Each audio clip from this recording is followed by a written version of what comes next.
poor girl who fell in love with a rich boy almost got him killed. Carl fainted after being knocked to the ground, thanks to the Good Samaritans, who saved his life in time at the moment, and is saddened by Carl's absence. But what she didn't know was that Carl didn't choose to go to the hospital, showed up at her door first. Suddenly, Anna sensed a noise outside her door. She went to the door with great anticipation, and when she opened the door, there was no one there. Her eyes were filled with disappointment. The next morning, the moment Carl appeared with a scarred face, it instantly worries Anna. But Carl only lied about being robbed. But his perfunctory behavior, the tycoon, decided there was more to it than meets the eye. Then he found Carl's assistant. Pete asked if Carl was gambling again. The tycoon now suspected that Carl was in debt and was being retaliated against, so he froze all of Carl's bank cards. He asked his assistant to keep a close eye on Carl, but the tycoon didn't know that everything was done by Pete. On the other hand, the rich girl who only wants Carl back, she used self-inflicted wounds to scare Carl's own mother. She was instantly defended by Carl's mother and forgave her for faking her pregnancy. She said she would only recognize her as her daughter-in-law. Carl's mother's attitude gave Lisa an idea. She then approached Peter to discuss her next move. Pete suggested that Lisa should return to the company because Anna was always there for Carl. Lisa took Pete's advice and, in an effort to defeat Anna as soon as possible, told Pete to find out everything he could about Anna. Then Lisa set out for revenge. She arrived at the secretary's doorstep with a high horse pretending to come to care if the secretary's fetus was healthy. In reality, she came to declare war. The secretary wasn't afraid. She warned Lisa that her dismissal would be punishable by law, but surprisingly,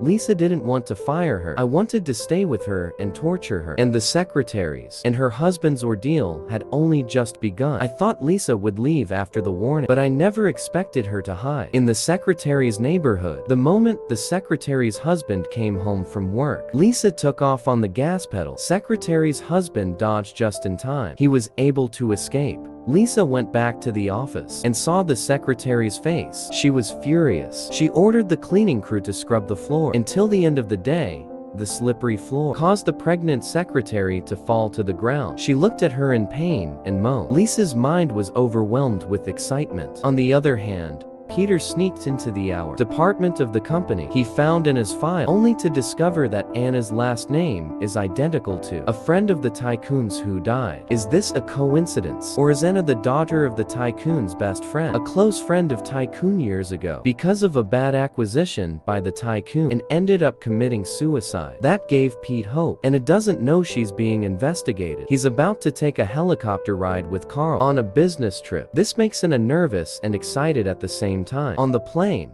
Carl took Anna's hand to ease her worries, but they didn't realize the danger they were in. A tornado in the distance made the captain lose his cool. The moment the captain was ready to turn around and go back, the helicopter was engulfed by the tornado. Everyone on board is now in danger. And if you like these type of videos, comment more video.